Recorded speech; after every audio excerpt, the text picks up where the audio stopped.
Good evening, everyone. We're just waiting for Nandita Di to join us. Give us a few minutes, please.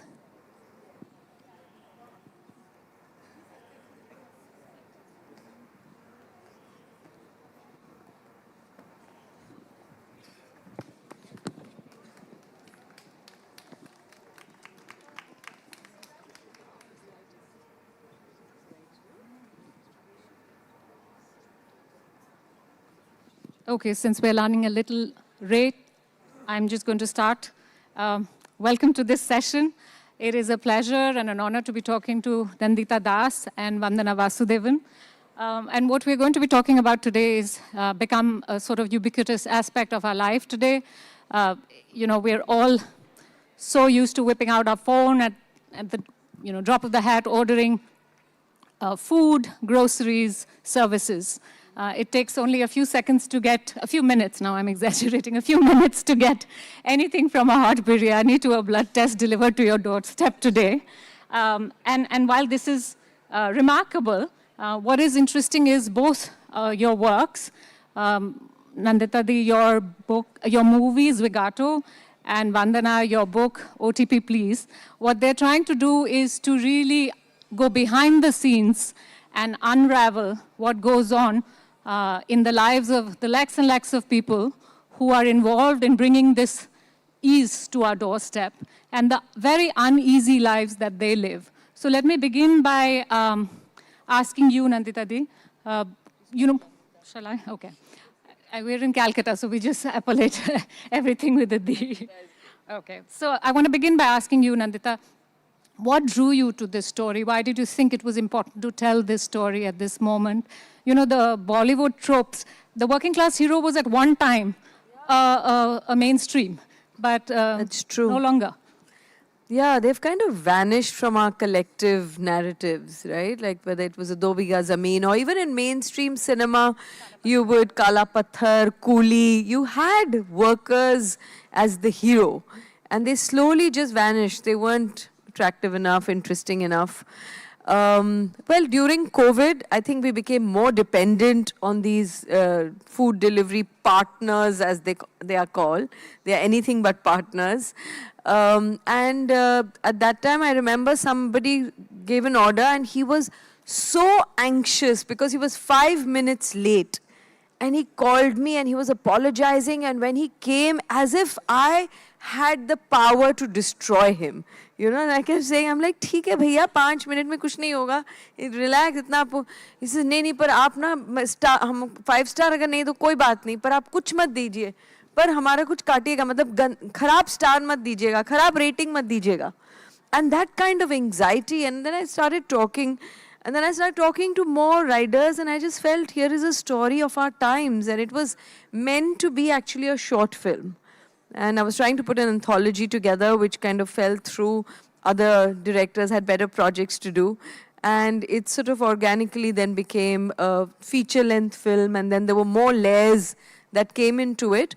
But there are so many stories that are just sort of people and stories that are hidden in plain sight that have been made invisible, not just in films, but in our own public discourse. And it opened a new world because I didn't know anything about incentive and algorithm and rating, and I thought it's going to be very technical. How do I humanize it? And while writing, that was the process, how to humanize the story. Right. So, Vandana, I'll just take it to you from here. So, Nandita talked about, this world of algorithms and ratings. And you, in your book, OTP Please, I love the way you've organized the book. Instead of, so it's about online buyers, sellers, and gig workers. But you've kind of organized the book in emotions. So there's pleasure, anxiety, there's gratitude, guilt. And that's, you touched upon something very fundamental there about consumption today. Consumption is emotional. It is driven by wants, not needs. So do you want to talk a little bit about that and how you sort of putting all that together in very, it's data-driven, research-driven book, but you've also humanized it with stories. So just talk a little bit about that. Yeah, so taking off from the consumption point. So India has been on increasingly consumption driven ever since the liberalization happened in 1991. But nowhere or never before have customers been so pampered and so privileged as they are today in the age of doorstep delivery becoming normalized. So you just have to sit and tap a few keys on the phone and things just magically come to you like as if, from a genie. And you want to return something, someone comes and picks it up. You want a replacement, someone else comes and gives it to you. So we have to be just passive and tap a few keys. This would have been unimaginable even like a few years ago, pre-pandemic. If you said that, your groceries will come in 10 minutes, people would be like, when? So, how? So this kind of thing is really unprecedented. So for example, there's a stand-up comic who says that, he narrates this incident where he's ordering a broom on Amazon and it costs 120 rupees, a jhadu. And he lives in Bombay, but the broom comes to him nicely packaged from the Bangalore warehouse because Amazon doesn't have it in the Bombay warehouse. So he says at some point the app should have just, popped up an error message and said, no, you go to Gupta stores and buy it, So it's really this extreme passivity and extreme pampering that is happening. So no thing is too silly to send, no distance is too long to traverse, and no worker is too harassed to be deployed in the service of consumers. So, it's a sort of a symbiotic relationship. For all the pampering that the tech platform does for so much of consumption, consumers are reciprocating passionately. So, some of the data says that we order a biryani every 3 seconds. And in their annual report, Zomato said that in that year, I think 2023, India ordered as many biryanis that could fit into 8 Qutub Minars. All kinds of crazy things happen. So we have this little, symbiotic relationship between the platform and the consumer, and desire leads to fulfillment, and fulfillment of that desire creates more desire, and we are in a consumption treadmill. So absolutely. And this is something we were discussing earlier, Nandita, that, this consumption, pleasure, addiction, and repeat. Yeah. This is a cycle, and this is not just sort of goods and services, but this is also content. And I'm, as a mother of a 14-year-old who have to explain to all the time why, planning ahead is important when Blinkit, like those are important questions she asked me. She's like, but Blinkit is there. Why do I need to plan ahead? That quick gratification and the addiction. How do you think, are we helpless? Is there something we can do? Because it seems like a logic that is sort of baked into, our lives today. And to break out of that seems difficult. In fact, just the opposite. We are not helpless. We are the ones who can actually change it. If we become mindful about it and we as consumers realize that how we are being used and how our impulses are being used, we can actually change it. The fact that the government has even brought out this thing that 10-minute delivery is not going to be allowed, it's because of public pressure, right? Because of journalists writing about it, there's a media debate happening, people in social media writing, that the government's almost forced to doing it. So I think that we are not helpless. We just take up privileges, like you rightly said, this passive kind of consumption, that we can do it. Like even in the film, if you see that this man really wants to give him a bad rating because he thinks he's given a wrong order. We feel so entitled that, and I've seen that sometimes people say that, his thing was torn, so I decided to give him 2-star. As if this is a power that I have and I can use it. I don't know what kind of a psychology it is. And, through films, through books, through literature, and through art, that is what we are trying to do. We are trying to invoke some kind of understanding and empathy that what you think that you can put this person in place by giving him 1 star, or you can, gift this person a 5-star, like you're thinking very powerfully. But actually, what is it doing to that person's life? if something is torn, it could be human error. If something has fallen, I mean, we all could be making those mistakes. Your 5-star, how precious it is to this person. So you should actually blindly give 5-star to everybody unless there is a huge issue. And yeah, I think consumption, I mean, John Berger wrote years ago, you know, Ways of Seeing, that how images, how enticing they are. But finally, the choice rests on us. And I think that's why I made the film, because, you know, it's not for the platforms, it's not for the workers, they know their lives. It's really for consumers like us, for us to say that we are not passive, that we can play a role, and that we are complicit in this kind of an inequality and oppression that is happening today. Absolutely, and it brings me to this very important point I've been sort of thinking of since I saw the movie and reading the book, this question of empathy.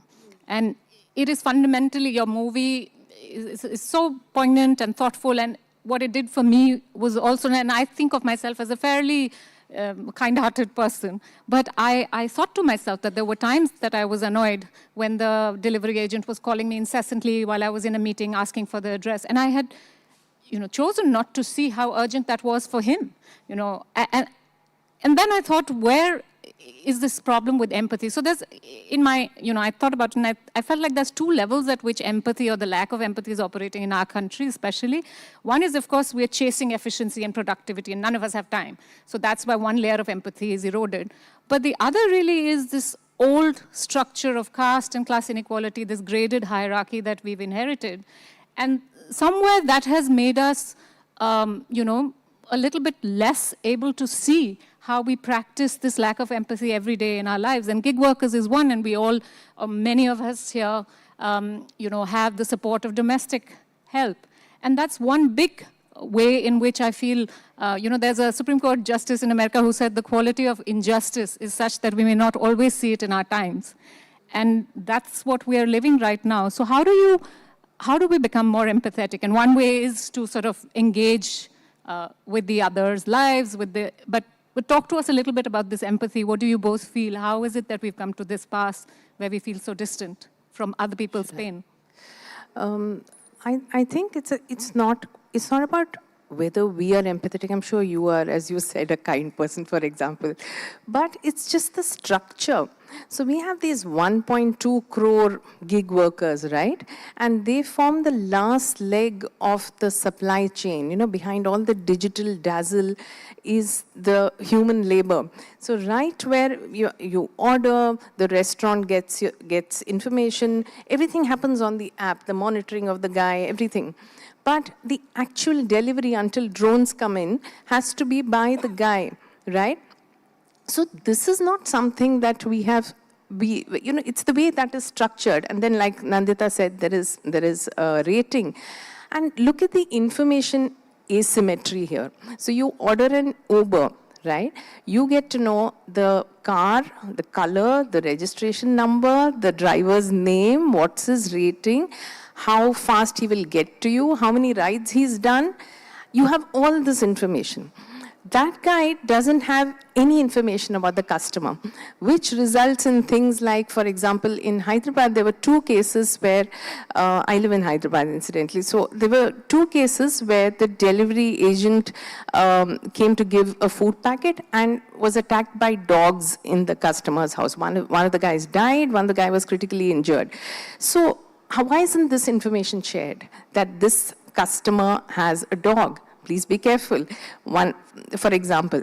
Another example of information asymmetry in the structure is, and happens often apparently in urban company when a masseur goes to a customer's house and she thinks that it is for the woman who has booked it.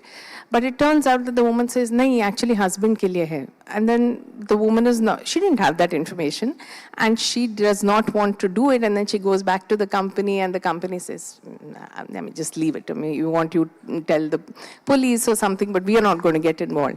It's the structural asymmetry that is making it seem as if we are the ones who don't have empathy. But it's the way it has been structured, I feel, that causes us to behave in ways that we are. Of course, that is not denying that we are a feudal society and we take every possible opportunity to put people of lower class and caste down, which is why you have different lifts in the building, and which is why you have, all of that. Different lifts, you have people who say, cash on delivery, but then they disappear when the guy's at the door. All that, of course, happens. Right. So, the concept of izzat is so important in our country, and for all these reasons, and in every country, the dignity is important.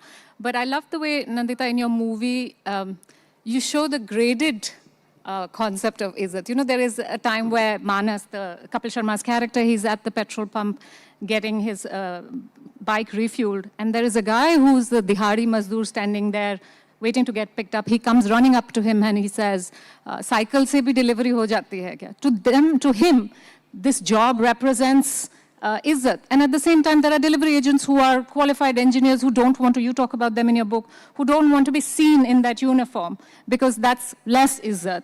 So talk to us a little bit, Nandita, about that part in your movie and what you thought when you put it there. Yeah, I just want to go back a little bit to the empathy thing, because I feel like we have normalized inequality in such a deep way, right? Like you talked about caste, which is systemic, and then you talk about the new ways in which we divide people. It's normalized to such an extent that I don't think we even we are even cognizant of it. We don't even think about it. We don't even think of ourselves as being unkind. All of us, I'm sure, I also want to believe I'm a kind person, but I don't think I'm always that kind, because, we normalize it. This is how it is, right? Otherwise we should be protesting every second in this country. Like even different lifts. I used to live in a building that had 2 different lifts, and in my small way, I would insist that if somebody is waiting, like a house help, who you give your child to, but you're not allowed to go in the same lift. Like how ridiculous is that? And at the same time, that's the life we lead.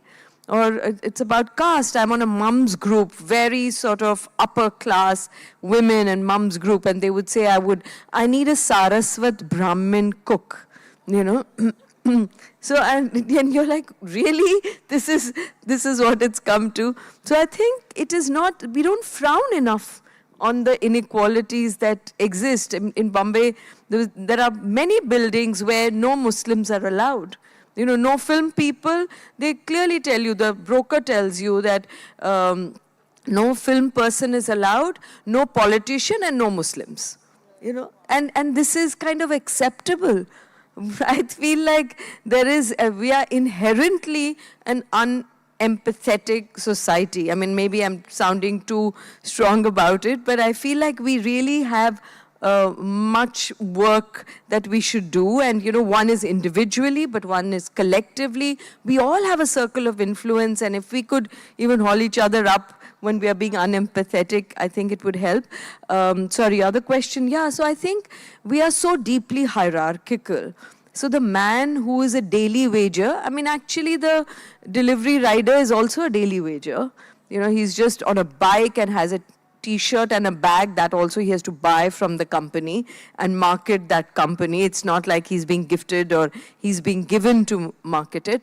But for the cycle wala, for the guy who's, just sitting at a crossroad and waiting for somebody to take him so that he can go and be the construction laborer for the day, for him, this is a step up.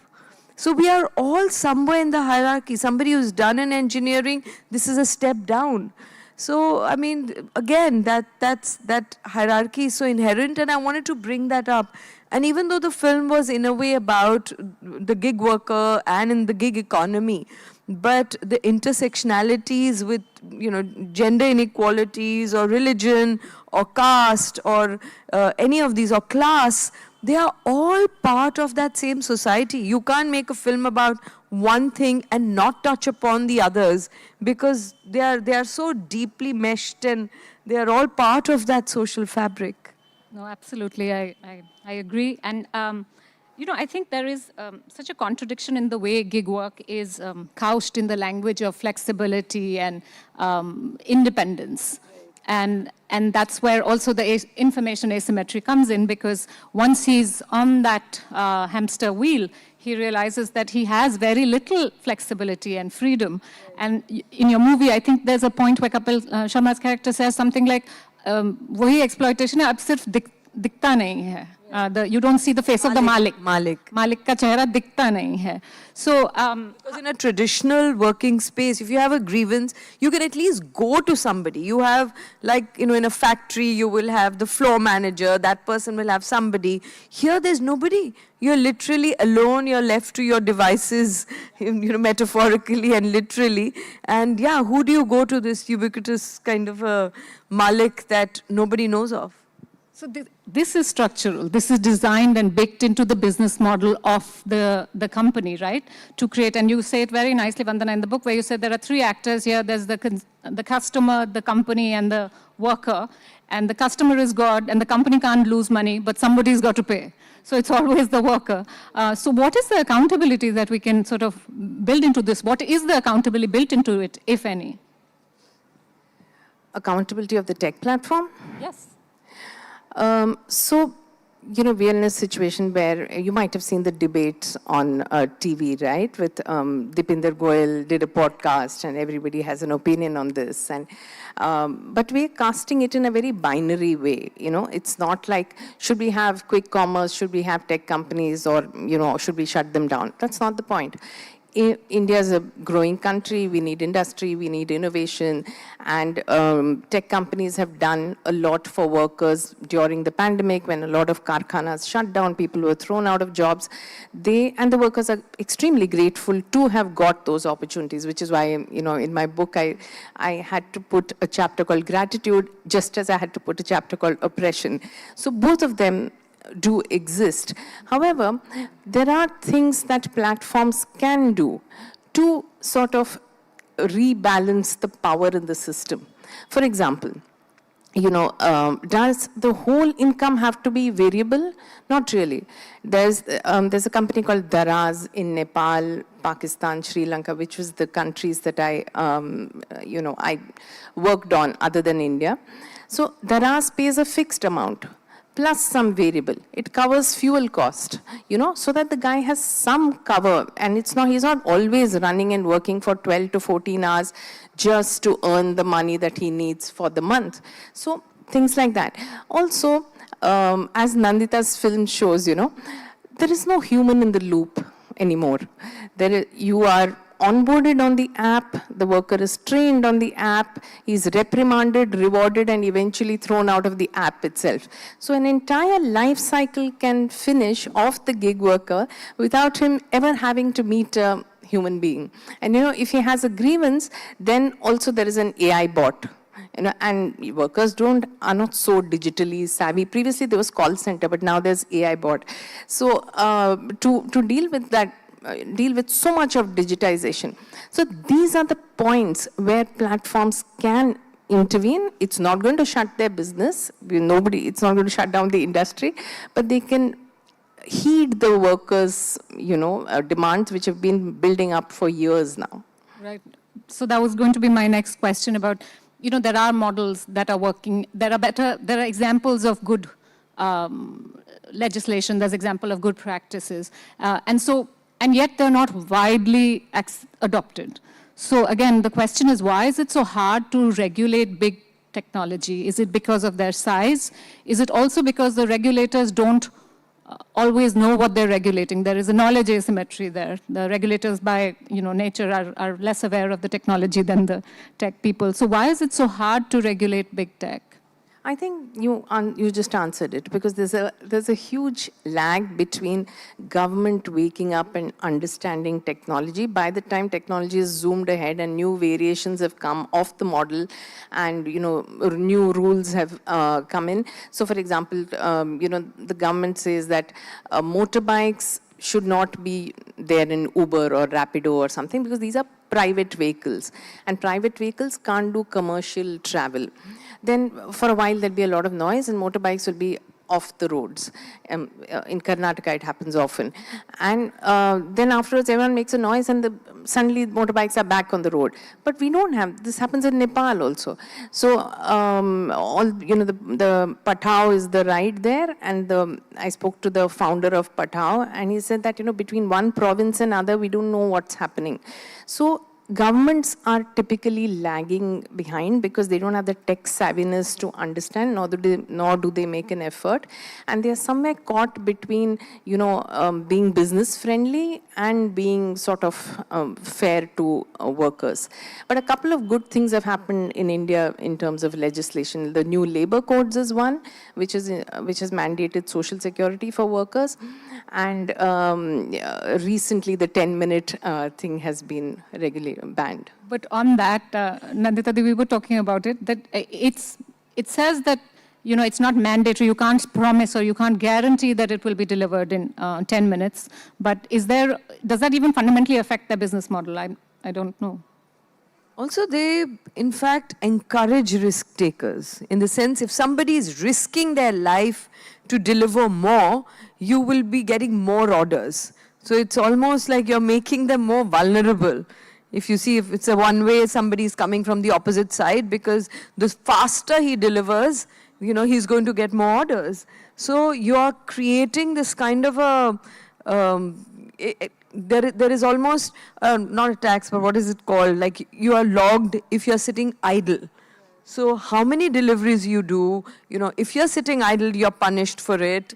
If you go out of your circle, like something you're ordering from really far, you don't get that much extra for petrol. I mean, it's very complex, and I'm sure the rules have also changed as we go along. Recently, in fact, I'd written it down that if you have a 500 rupee order, how much the restaurant gets, how much the worker gets, and the platform that is neither making the thing or delivering gets the largest share.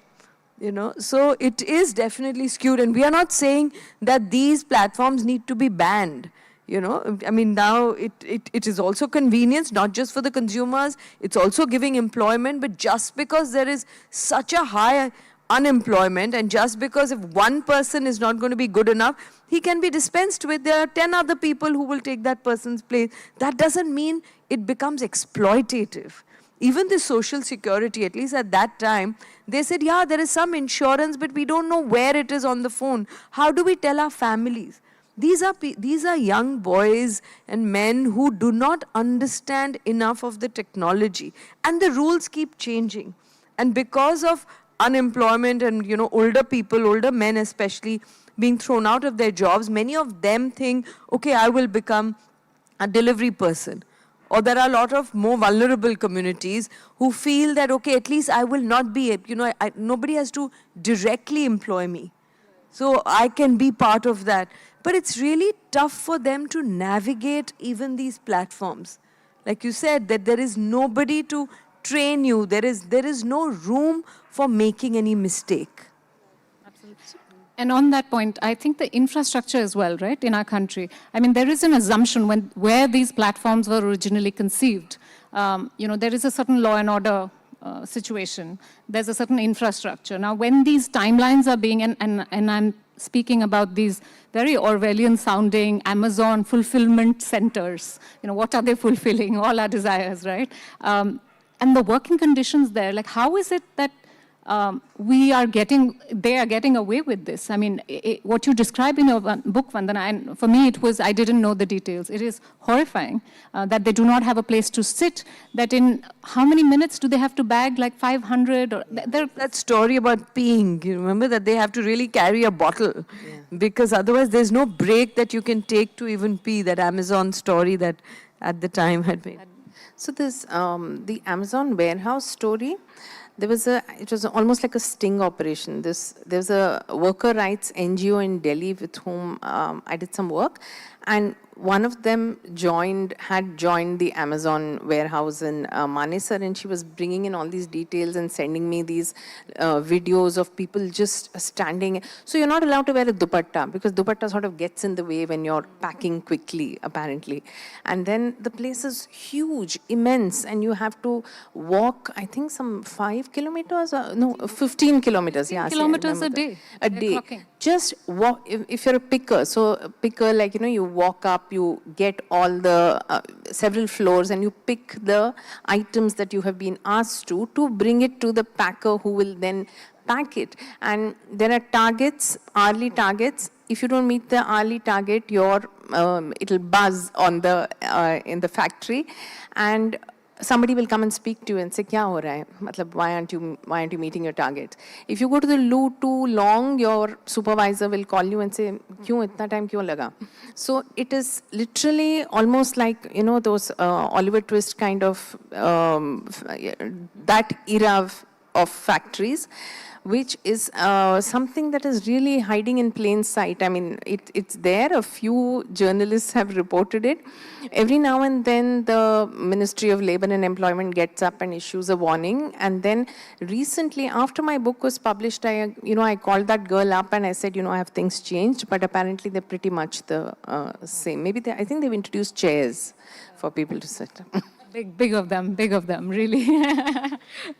So, which brings me to this question about, this is not all doom and gloom. This genie is out of the bottle. We have technology. It has made many lives better. And can both of you spend a couple of minutes talking about that, just because we want to feel good as well, and we don't want to feel that it's all over. So let me tell you about Uber, how Uber has helped people, Uber and other ride-hailing platforms. Apart from all the other stuff that's going on with the workers. So they have also empowered. Okay, who have they empowered? Certain marginalized communities who were mobility challenged. Okay, one of them is disabled people. So I have two lovely stories in the book, one from Nepal, one from Sri Lanka, of people who have, you know how our South Asian cities are, right? Bad pavements, poor public transport. Even for able-bodied people, it's a challenge. So you can imagine for a disabled people how it is. So they were barely going out. But with Uber, they are sure that they will be picked up and dropped at the right spot, and somebody can track their ride. So huge help. And their spatial ambit has increased. Now they can traverse the city more fearlessly. Similarly, women have always been, sort of dependent on the men for their vehicles and said that, can you drop me there? Can you drop me here? And the guy, people are busy. And so therefore they have to, work their needs around other people's schedules. It's always been like that for, mobility is an area of study that I do. So I know this across the world, it's been like that. And but now at least the people who can afford it can call an Uber and go visit their mother, can go shop, can do stuff like that. So it's really empowered certain marginalized communities. And while they're at it, let me tell you a quick story about, not even a story, a little bit about a woman in Karachi who said that she loves food panda, or food, it's called something there, quick commerce. Why? Because every time she would have to go out to buy bread or something, she would have to don the burqa. Now she doesn't have to. So imagine, who would have thought that this could be a fallout of quick commerce, but it sort of liberated her from. I thought you were asking more about the the workers themselves, because of course our lives have become more convenient. As consumers, there's no doubt that our lives have become more convenient. All of us have fallen prey knowingly that this can be an oppressive, abusive structure. We all order something or the other online. But from their side, of course, like I earlier said, the unemployment is so high that to have a whole different space, how many crores you said? Apparently 1.2 yeah, so in the that's latest a huge... 1.2 crores. 1.2 crores. I didn't know the figures. And, that's amazing in a way. At a time where the unemployment is so high that for a small, you must have all seen that story where for a railway peon's or like really peon's job, there were like thousands of PhD candidates. PhD candidates and thousands of applicants. So of course, that is a good thing that there is a space. But again, I mean, we don't want to be doom and gloom, but it's not out of charity. Sometimes these platforms talk about it like they are being so generous and it's part of their magnanimity. I don't think it's that. Even just because you're giving employment, it doesn't have to be, you know, sort of so bare minimum. So there is a reasonable amount of doom and gloom to it. And especially as consumers, we need to see that side because we often, you know, that there is a cost to that convenience. All we need to feel, I think, and, you know, that's how it impacts us as listeners, as speakers, as all of us. I think we are how do we take responsibility of creating yet another form of inequality and oppression, and what is it that we can do differently? I think that is where really our focus needs to be, because systemically we can't really change much. You know, we can't be bringing each of the... We did. Right? We've all raised our voices and therefore 10 minutes has been... Exactly. You know, so that's why I'm saying that, you know, we can make a difference. That should feel a little more empowering in that sense and hopeful. That's a good note to put the questions for the audience to ask you. And I want to say that at the end of the movie, there's a beautiful scene, Nandita, where the husband and wife are on the bike and they're sort of... Spoiler, but yes, go for it. Oops, sorry. Okay, I'm not going to do it. Go on to Amazon Prime and watch Zwigato, please, if you haven't watched it. It's an amazing, beautiful, poignant story.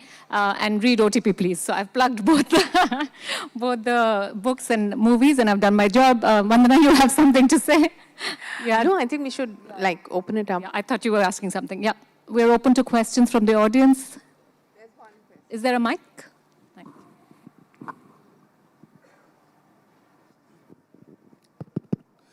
Okay, so I mean, I was hearing that the consumers are, you know, all benefiting, but if you see the ads which used to come, I mean, now I think they say 10 minutes delivery and all, you'll see, I mean, you know, a family, everybody is watching TV, somebody is playing games, so that's why they are ordering online, right? So we are creating a society which is lazy. Second, we have a deluge of plastic coming in. You see, for every delivery, there is so much of plastic packaging. Plus, we are having these bikes which are, you know, polluting the environment. So there are a lot of bad sides to this gig economy as well. Maybe your thoughts around it. So that's why I had, you know, included all the actors in the theater of e-commerce. There's workers, sellers, and, you know, buyers like us. So there is, I mean, she asked me to end on a positive note and say the consumers, you know, who have benefited, so I pulled that out. But for sure, the list of negative externalities is long. So for example, let me tell you one, which I keep thinking about because it's quite personal. So the kitchen, there's a report which says, is the kitchen dead? I know there's a cartoon, there was a cartoon in the Indian Express which shows Zomato enclave, Swiggy enclave, and a property broker telling the client that there are 2 bedrooms, there's a hall, and no kitchen. So, you know, is that going to be the future where the kitchen is going to shrink? Which is really sad because the kitchen is also a place for women to, you know, have creative expression, make food, share with the family, etc. And if that's going to shrink, maybe, yeah, and men someday. And if that's going to shrink, that's a negative fallout, in my opinion. Another is the way families are, you know, eating nowadays. A lot of young people order, sit alone on their laptop, and you know that's it. And then they are not on the dinner table, which used to be like a sacrosanct place for family to get together, discuss, etc. Just to mention a couple of negative stuff that's happening. But also what's happening to the small stores that we had a relationship with. The grocery store and the, you know, like various other things that we, from like a jhadu example that was given. All kinds of small things, you know, we could select, we could touch it, we could return it, we could tell them about it, we could chat. That human element is also going. Now, maybe one is being romantic about it, but I think there is a cost to that as well. One more question, time for one. We have time for one more question, apparently. Please, can someone give the mic over there to... I think we'll there's do someone who's both, really... Mitakshara, both of them, I think, because both are... Can you give the mic at the back, please? He's very keen to ask that question, please.